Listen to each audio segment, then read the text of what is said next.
আসসালামু আলাইকুম। বাংলা সংবাদে আপনাদের সবাইকে স্বাগত জানাচ্ছি। আমি ফিরোজ তোহা। শুরুতেই বিআরবি কেবলস সংবাদ শিরোনাম।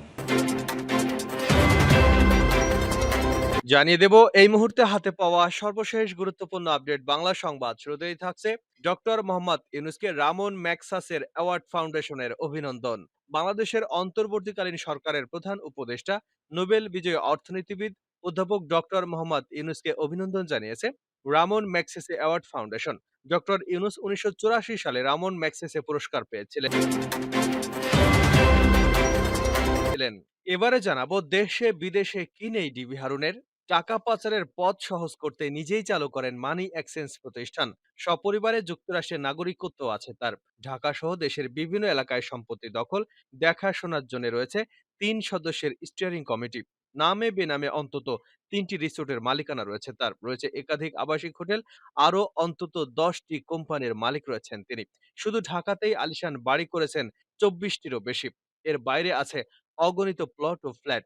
কথিত মামা জাহাঙ্গীর আলমের নামে গড়ে তুলেছেন এসব সম্পদ। এছাড়া দেশের বাইরে রয়েছে অঢল সম্পদ। প্রিয় দর্শক, সাবেক ডিবি হারুনের অপকর্ম ফাঁস করব এই ভিডিওতে, সঙ্গে থাকুন। এদিকে বিদ্যুতের ক্যাপাসিটি চার্জের নামে 1,06,000 কোটি টাকা লোপাট। আওয়ামী লীগ সরকার গত 15 বছরেরও বেশি সময় ধরে ক্ষমতায় থেকে বিদ্যুতের ক্যাপাসিটি চার্জের নামে হরিলুট চালিয়েছে। এ সময় বিনা টেন্ডারে দায়মুক্তি আইন এবং বিদ্যুৎ ও জ্বালানি দ্রুত সরবরাহ বৃদ্ধি আইন 2010 করে আওয়ামী লীগ সমর্থক ব্যবসায়ীদের উচ্চমূল্যের বিদ্যুৎ কেন্দ্রের জন্য অনুমোদন দেওয়া হয়। আর এসব বেসরকারি বিদ্যুৎ কেন্দ্রগুলোকে 80 থেকে 85% সক্ষমতায় ব্যবহার করা হবে এমন শর্তে লাইসেন্স দেওয়া হলেও এসব কেন্দ্র গড়ে চলেছে 25 থেকে 30%। অর্থাৎ কেন্দ্রগুলো থেকে বছরে 70 থেকে 75% সময় বিদ্যুৎ উৎপাদন না করেই অলস বসেছিল। আর এভাবে অলস বসে থেকে ক্যাপাসিটি চার্জের নামেই 1,06,000 কোটি টাকা লোপাট করেছে। অর্থনীতির 12টা বাজিয়ে দিয়েছে এই বিদ্যুৎ সেক্টর। জানাবো ভেঙে পড়েছেন জুনায়েদ আহমেদ পলক, বেশিরভাগ সময় কান্নাকাটি করছেন। 2008 সালে নাটোরের সিংড়া উপজেলা থেকে জুনায়েদ আহমেদ পলক প্রথমবার আওয়ামী লীগের সংসদ সদস্য নির্বাচিত হন। আওয়ামী লীগের এই নেতা ব্যবসায়ীদের কাছ থেকে টাকা ধার করে নির্বাচন করেন। নির্বাচনী হলফনামায় তার সম্পত্তির পরিমাণ ছিল 15% কৃষি জমি, ব্যাংকে 50,000 নগদ টাকা, 60,000 টাকার আসবাবপত্র। নির্বাচিত হবার পর এক প্রকারে ফুলে ফেপে ওঠেন এই জুনায়েদ আহমেদ পলক। বিদেশে রয়েছে একাধিক বাড়ি। এবারে থাকছে গণমাধ্যম নিয়ে উস্কানিমূলক বক্তব্য, বিএনপি নেতা দুলুর পদোন্নতি। সাবেক প্রধানমন্ত্রী শেখ হাসিনার ছবি গণমাধ্যমে প্রচার হলে সেই গণমাধ্যমে অগ্নিসংযোগ করা হবে এমন বক্তব্য দিয়ে দলীয় পদ খোয়ালেন বিএনপি চেয়ারপারসনের উপদেষ্টা সাবেক উপমন্ত্রী রুহুল কুদ্দুস তালুকদার দুলু। উপদেষ্টা পরিষদের পদ থেকে পদোন্নতি করে তাকে নির্বাহী কমিটির সদস্য করা হয়েছে। এবং সর্বশেষ জানাবো আন্তর্জাতিক সংবাদ। মার্কিন ইসরায়েলি প্রস্তাব প্রত্যাখ্যান করল হামাস। ফিলিস্তিনি প্রতিরোধ আন্দোলন হামাস গাজা উপত্যকায় যুদ্ধবিরতি ও পণবন্দি চুক্তি নিয়ে যুক্তরাষ্ট্র ইসরায়েলের দেওয়া প্রস্তাব প্রত্যাখ্যান করেছে। যুদ্ধবিরতির আলোচনায় নতুন নতুন শর্ত আরোপের মাধ্যমে ইসরায়েল জটিলতা সৃষ্টি করেছিল বলে অভিযোগ এনে রোববার সন্ধ্যায় তার অভিমত প্রকাশ করে হামাস। এতক্ষণ শিরোনাম শুনছিলেন, এবার বিস্তারিত। প্রিয় দর্শক, আপনি যদি এই চ্যানেলে নতুন হয়ে থাকেন, ভিডিওটি দেখতে দেখতে চ্যানেলটি সাবস্ক্রাইব করে আমাদের সঙ্গে থাকুন। আর এই ভিডিও সম্পর্কে আপনি আপনার মূল্যবান মতামতটি কমেন্ট বক্সে জানিয়ে দিন। আর হ্যাঁ প্রিয় দর্শক, জানিয়ে দিন ভিডিওটি কোথা থেকে দেখছেন।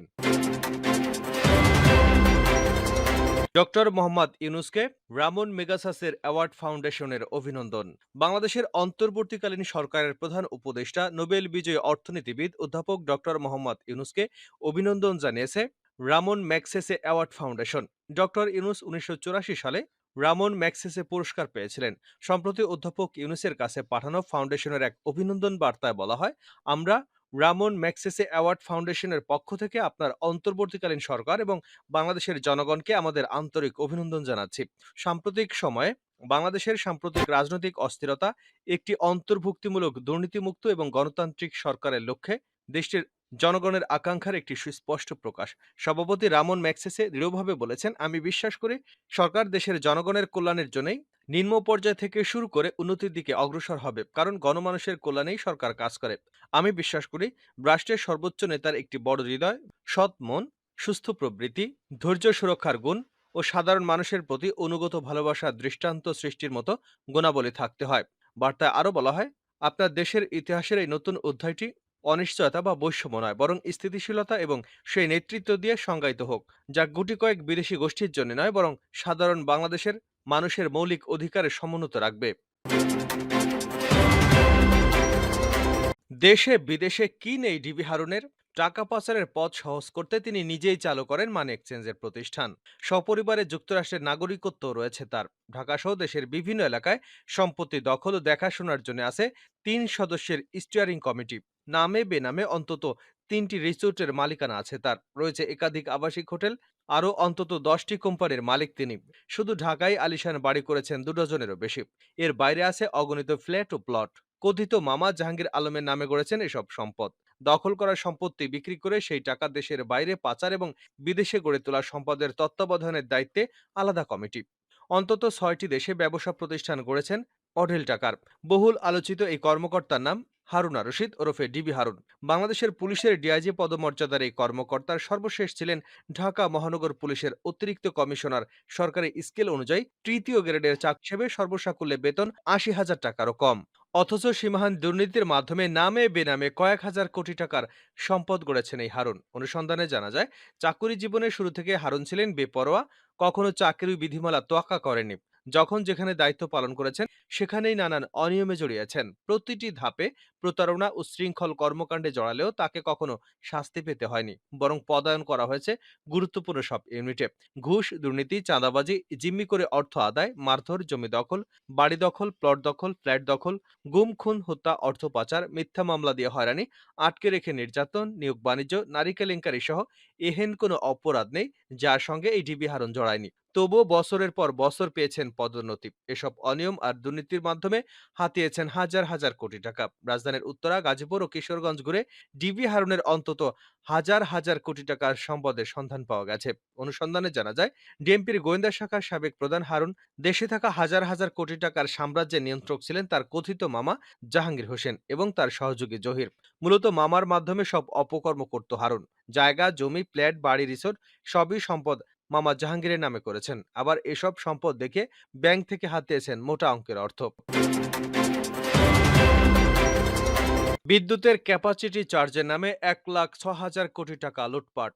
আওয়ামী লীগ সরকার গত ১৫ বছরেরও বেশি সময় ধরে ক্ষমতায় থেকে বিদ্যুতের ক্যাপাসিটি চার্জের নামে হরিলুট চালিয়েছে। এ সময় বিনা টেন্ডারে দায়মুক্তি আইন এবং বিদ্যুৎ ও জ্বালানি দ্রুত সরবরাহ বৃদ্ধি আইন ২০১০ করে আওয়ামী লীগ সমর্থক ব্যবসায়ীদের উচ্চমূল্যের বিদ্যুৎ কেন্দ্রের জন্য অনুমোদন দেয়। আর এসব বেসরকারি বিদ্যুৎ কেন্দ্রগুলোকে ৮০ থেকে ৮৫% সক্ষমতায় ব্যবহার করা হবে এমন শর্তে লাইসেন্স দেওয়া হলেও এসব কেন্দ্রে গড়ে চলেছে ২৫ থেকে ৩০%। অর্থাৎ কেন্দ্রগুলো থেকে বছরে ৭০ থেকে ৭৫% সময় বিদ্যুৎ উৎপাদন না করে অলস বসেছিল।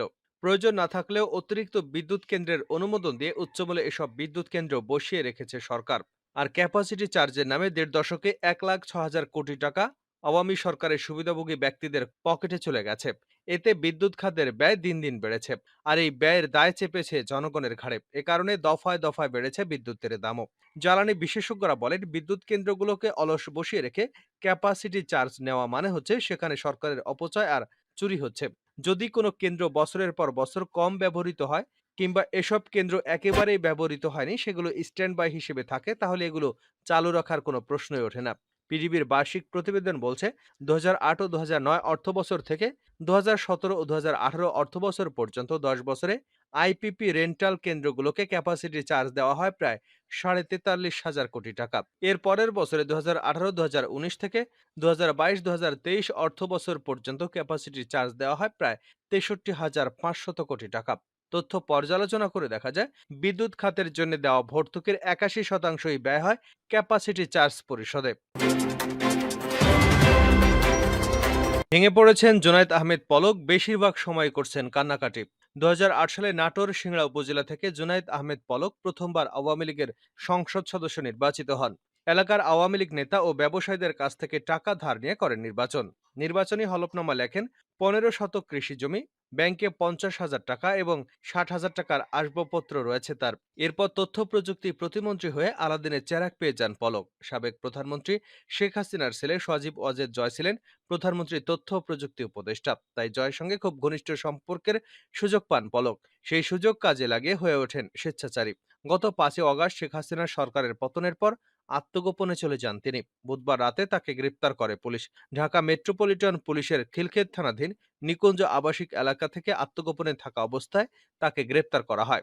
ডিএমপির সূত্রে বুধবার রাতে এ তথ্য জানা যায়। ছাত্র জনতার আন্দোলনে আওয়ামী সরকারের পতনের 5 দিন ছাত্র জনতার আন্দোলনে আওয়ামী লীগ সরকারের পতনের 5 জন ভিআইপি এমপিকে রিমান্ডে নিয়ে জিজ্ঞাসাবাদ করছে ঢাকা মহানগর গোয়েন্দা পুলিশ।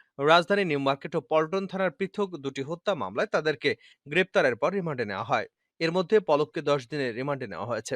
ঢাকা মেট্রোপলিটন পুলিশ সূত্র জানায়, মামলাগুলো এখনো থানা পুলিশের কাছেই তদন্তাধীন। তবে ভিআইপি আসামি হিসেবে তাদের মিন্টু রোডের গোয়েন্দা কার্যালয়ে রাখা হয়েছে। সেখানে তদন্ত কর্মকর্তা সহ ডিএমপির ঊর্ধ্বতন কর্মকর্তারা তাদের জিজ্ঞাসাবাদ করছেন। তদন্ত সংশ্লিষ্ট একটি সূত্র জানায়, গ্রেপ্তারের পর থেকে বেশিরভাগ সময় কান্নাকাটি করছেন জুনায়েদ আহমেদ পলক।